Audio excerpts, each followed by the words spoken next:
لیکن انہوں نے ماں کالی کی ڈسریسپیکٹ کی ہے اور انہوں نے اپنے آفیشل سے ہی یہ چیز کی ہے، جس کے بعد بھارت میں ہندوؤں کا غصہ پھوٹ گیا اور جب یوکرین کی رکشا منترالیہ نے دیکھا کہ معاملہ گڑبڑ ہوتا جا رہا تو اس نے اس ٹویٹ کو ہی ڈیلیٹ کر دیا۔ یوکرین اتنا گھٹیا دیش ہوگا کبھی میں نے سوچا نہیں تھا کہ سالوں تم لوگوں کی بھارت مدد کر رہے اور تم لوگ ان کو ٹارگٹ کر رہے ہو، رشیا کو بول رہا ہے کہ بھائی تم جنگ روک دو اور سالوں تم لوگ ان کی تم لوگ ان کے ریلیجن کو ڈسریسپیکٹ کر رہے ہو۔ انڈیا نے واضح کر دیا کہ وہ اس جنگ میں کسی فریق کی حمایت نہیں کریں گے، کسی کو سپورٹ نہیں کریں گے۔ جے شنکر صاحب اس نئے اعتماد کا سب سے بڑا چہرہ ہے جو انڈیا نے دنیا کے دباؤ کا سامنا کرتے ہوئے دکھایا ہے۔ انڈیا کے ذریعے جو یورپ کی کارز ہیں ان کو فیول سپلائی کیا جا رہا ہے۔ دیکھو ٹھیک ہے، ہاں میں مسلم ہوں، میرا ریلیجن مسلم ہے، ٹھیک ہے مانتا ہوں اس بات کو، لیکن ادر ریلیجن کی اگر میں نے کیا ہے تو بھائی مجھے اس چیز کو بہت زیادہ دکھ ہوا ہے کہ نہیں کرنا چاہیے، کسی کے دھرم کو نہیں چھیڑنا چاہیے۔ اگر ہم بات کریں انڈیا کی تو انڈیا اپنے کلچر کو بہت زیادہ پروموٹ کرتا ہے۔ آپ نے دیکھا ہوگا اپنے موویز میں، ڈراماز میں، ایون کہ اپنے فیسٹیول میں، پوری دنیا میں جس طرح اس کے کلچر کی دھوم مچی ہوتی ہے۔ ہمارے ہمسایہ کے پاس ایک آپ کہہ سکتے ہیں بینیفٹ کہ ان کے رشیا کے ساتھ ریلیشنز بہت زبردست ہیں ہمیشہ سے، وہ تو بڑے کلوز الائے ہیں۔ کہا جاتا ہے کہ ہم نے جو کلچر اپنایا ہوا ہے وہ ہم نے انڈیا سے اڈاپٹ کیا۔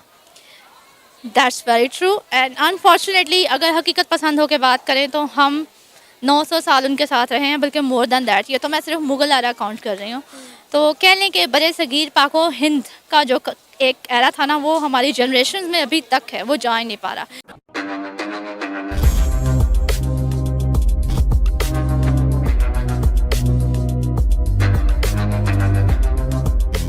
نمسکار دوستو ریسنٹلی پورے انٹرنیٹ میں ایک فوٹو کافی زیادہ وائرل ہو رہی ہے جس میں یوکرین نے ہماری کالی ماتا کا ایک فوٹو کو بہت ہی ڈس ریسپیکٹفل طریقے سے دکھایا ہے۔ تو دوستو معاملہ یہ ہے کہ ریسنٹلی کرائمیا میں ایک بڑا سا بلاسٹ ہوا ہے رشین آئل فیلڈز میں، اور اسے دیکھ کر کے یوکرینینز کافی زیادہ خوش ہو رہے ہیں اور وہ بھارتیوں کا سینٹیمنٹ کو ہرٹ کرنے کے لیے اس طرح کے کالی ماں کا فوٹو کو ڈس ریسپیکٹفل طریقے سے دکھایا ہے، جسے لے کر کے اب بھارتی لوگ اپنے سینٹیمنٹس دکھا رہے ہیں اور یوکرین سے کہہ رہے ہیں کہ وہ جلد سے جلد اس فوٹو کو ڈیلیٹ کرے اور ہندو کمیونٹی سے معافی مانگے۔ دوستو آپ سب جانتے ہیں یوکرین اور رشیا کی لڑائی کے ایشو کو لے کر کے بھارت بالکل نیوٹرل ہے، جو یوکرین کو بالکل پسند نہیں آ رہا ہے۔ اس کی وجہ سے اب بھارت یوکرین میں 4th موسٹ ہیٹڈ کنٹری بن چکا ہے۔ تو دوستو اب اس ایشو کو لے کر کے بھارتی ایس جے شنکر سر سے کہہ رہے ہیں کہ بھارت کو بھی یوکرین کو ایک سخت جواب دینا چاہیے۔ تو چلیے دوستو اسی پر آگے پاکستانی میڈیا کا ریاکشن دیکھتے ہیں۔ بات ہو رہی ہے جی کہ جو انڈین فارن منسٹر جے شنکر صاحب ہیں، ڈاکٹر جے شنکر صاحب، ان کی پاپولیرٹی کی وجہ کیا ہے؟ اچھا، انڈیا کا ماننا ہے کہ یوکرین کی جو جنگ ہے دنیا کو اس نے مزید ڈیوائڈ کیا ہے، اور ویسٹرن ورلڈ کے ذریعے بنائے گئے ورلڈ آرڈر میں بڑے پیمانے پر جو چینجز ہے اس کی ضرورت ہے۔ بٹ امریکہ جیسے جو طاقتور کنٹریز ہے وہ ان کو یہ سچ کون بتائے، کون ان کو یہ سمجھائے کہ بھائی دنیا تبدیل ہو رہی ہے۔ خیر، چین یہ بات کھلے عام کہتا رہا اور خود کو ترقی پذیر ممالک کا لیڈر کہنے والے انڈیا نے بھی یہ ذمہ داری اپنے سر لے لی۔ آج انڈیا کے جو فارن منسٹر یعنی وزیر خارجہ ڈاکٹر سبرامنیم جے شنکر صاحب ایک ایسے شخص کے طور پر سامنے آئے ہیں جو ترقی پذیر ممالک کی سوچ کو بغیر کسی جھجک کے واضح الفاظ میں بیان کر رہے ہیں۔ انڈیا کے حامیوں کا دعویٰ کہ جے شنکر یہ کام اچھی طرح سے کر رہے ہیں۔ انڈیا پر اس کے طاقتور مغربی پارٹنرز ممالک کی طرف سے روس کے ساتھ تعلقات توڑنے اور مغربی کیمپ میں شامل ہونے کا بہت زیادہ دباؤ ہے، لیکن انڈیا نے ایسا نہیں کیا۔ انڈیا نے واضح کر دیا کہ وہ اس جنگ میں کسی فریق کی حمایت نہیں کریں گے، کسی کو سپورٹ نہیں کریں گے۔ جے شنکر صاحب اس نئے اعتماد کا سب سے بڑا چہرہ ہے جو انڈیا نے دنیا کے دباؤ کا سامنا کرتے ہوئے دکھایا ہے۔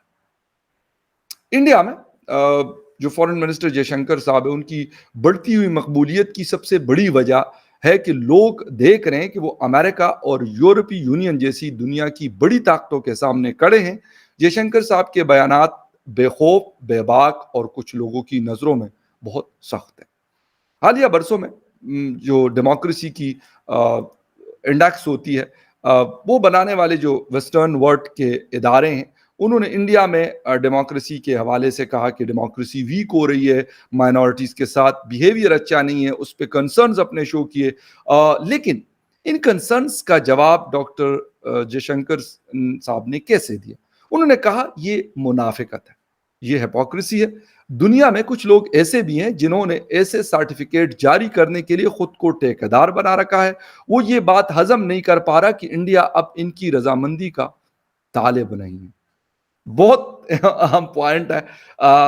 خیر, جے شنکر صاحب کے اس بیان میں صرف ایک چونکا دینے والی بات تھی, اس کا یہ سخت بیان روایتی سفارتی زبان کے انداز میں نہیں دیا گیا.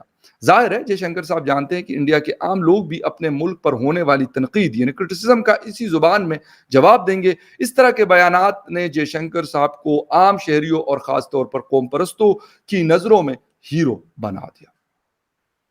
اس سال جنوری میں جے شنکر صاحب نے اس وقت سخت جواب دیا جب مغربی یعنی ویسٹرن میڈیا نے بی جے پی کی حکومت کو ہندو قوم پرست حکومت کہا, جس کے جواب میں ان کا کہنا تھا کہ اگر آپ غیر ملکی اخبارات پڑھتے ہیں تو وہ ہندو قوم پرست حکومت جیسے الفاظ استعمال کرتے ہیں, وہ امریکہ یا یورپ میں عیسائی قوم پرست نہیں کہتے, ویسے جملے خاص طور پر ہمارے لیے استعمال کرتے ہیں. سیاسی اور خارجہ امور یعنی فورن اور پولیٹیکل جو افیئرز ہیں اس کے ماہر ڈاکٹر سورو کمل دتا کا کہنا ہے کہ وہ مغربی ممالک کے خلاف جے شنکر صاحب کے اس جو ایگریسو ان کا بیہیویئر ہے یا جارحانہ رویہ ہے اس کی وہ مکمل حمایت کرتے ہیں. وہ کہتے ہیں کہ بھائی ہم لوگوں نے بڑی محنت کی, ہم نے بڑی کوشش کی اس لیول پہ پہنچنے کی کہ ہم دنیا کو وہ جواب دے سکیں شاید جو پہلے نہیں دیتے تھے. پالیسی پہلے بھی بنائی ہوتی تھی اپنی جو نیشنل انٹرسٹ میں ہوتی تھی, بٹ دا تھنگ از کہ وہ پالیسی اس کو دنیا کے سامنے لے کے آنا اور دنیا کو بتانا کہ بھائی اگر آپ مانتے ہیں یا نہیں مانتے لیکن یہ ہمارا سٹینڈ ہے اور ہم اس کے ساتھ کھڑے ہیں. انڈیا کے ذریعے جو یورپ کی کارز ہیں ان کو فیول سپلائی کیا جا رہا ہے, اور بلومبرگ میں یہ پبلش ہوئی ہے, العربیہ میں پبلش ہوئی ہے, اور جو دیگر انٹرنیشنل میڈیا اس میں اس کو پبلش کیا جا رہا ہے. بلومبرگ نے ایک ڈیٹا بھی جاری کیا ہے جس سے پتہ یہ چلتا ہے کہ کیونکہ رشیا پر آپ جانتے ہیں سینکشنز ہیں, رشیا سے یورپ تیل نہیں لے سکتا, تو رشیا پر جو سینکشنز لگائی گئی امریکہ کی طرف سے جب یوکرین پر اس نے حملہ کیا تو وہ اس لیے لگائی گئیں پابندیاں تاکہ جو رشیا اس کو مشکلات کا سامنا رہے, اس کو آئل کوئی نہ خرید سکے اور امریکہ اس کو ناکوں چنے چبوا سکے. لیکن ایسا نہیں ہو سکا. ایسا اس لیے نہیں ہو سکا کہ یہ کسی کنٹری کی اسٹریٹجی کتنی زبردست ہے کہ دیکھیں وقت جو ہے نا, وہ کہتے ہیں کہ ٹائم اگر اچھا ہے تو آپ اس سے فائدہ حاصل کریں, اپرچونٹی کو آپ اویل کریں. تو آپ اگر ایز اے کنٹری ایسا کرتے ہیں تو بہت اوپر جاتے ہیں. انڈیا نے اس اپرچونٹی سے کیسے فائدہ اٹھایا, اب آپ یہ دیکھیے کتنی زبردست اسٹریٹجی ان کی گورنمنٹ کی رہی کہ جب انہوں نے یہ دیکھا کہ رشیا پر جو ہے وہ پابندیاں لگ چکی ہیں اور اس کی طرف سے جو آئل ہے وہ یورپ نے کہہ دیا کہ ہم نہیں لیں گے اس سے, تو سعودی عربیہ بھی آئل سپلائر ہے تو اس سے لے لیں گے, گو کہ وہ بہت اس کی نسبت کافی مشکل ہے. لیکن پھر بھی انہوں نے کہا کہ ایسا ہی ہوگا. اب ایک تو اس میں بڑا ان کے پاس یہ تھا, ہمارے ہمسایہ کے پاس ایک آپ کہہ سکتے ہیں بینیفٹ کہ ان کے رشیا کے ساتھ ریلیشنز بہت زبردست ہیں ہمیشہ سے, وہ تو بڑے کلوز الائے ہیں ڈیکیڈ سے, تو انہوں نے رشیا سے آئل لینا شروع کر دیا.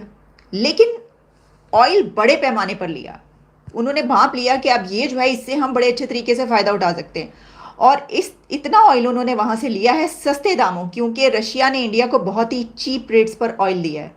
اتنا آئل دیا ہے کہ اب کہا یہ جا رہا ہے, رپورٹس یہ آ رہی ہیں کہ انڈیا نے سعودی عربیہ کو بیٹ کر دیا ہے آئل کو سپلائی کرنے کے لیے یورپ میں, اور سعودی عربیہ کو بیٹ کرنے کے بعد جو انڈیا ہے وہ سب سے بڑا سپلائر بن گیا آئل کا یورپ کے لیے.